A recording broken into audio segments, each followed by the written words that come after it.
Se așterne pretutindeni stratul proaspăt de omăt. Pe la case s-au pornit copiii, astăzi iarăși e Crăciun. Peste tot e veselie, prăjituri și cozonaci. Pe la geamuri fețe zâmbitoare, astăzi iarăși e Crăciun. Ne bucurăm că El s-a născut, ca să ne dea în dar pacea sa și în inimea să toarne dragostea. Strada-i plină, este plin de colinde, este plin, iar în Ieslei, în fășac, este pruncul, Salvatorul nostru, veșnic Fiu de Împărat.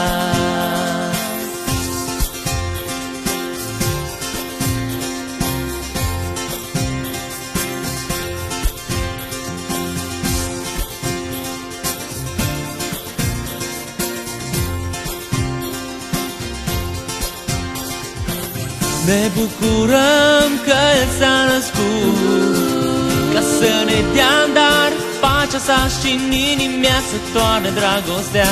Strada-i plină, este plin de colinde, este plin, iar în Ieslei, în fășac, este pruncul, Salvatorul nostru, veșnic Fiu de Împărat.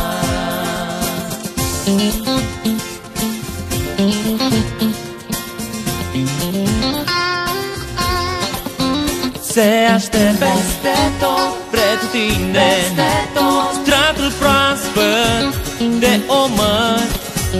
Pe la case s-au pornit copiii, astăzi iarăși e Crăciun. Se aștept peste tot, pretutindeni peste tot, stratul proaspăt de omăt.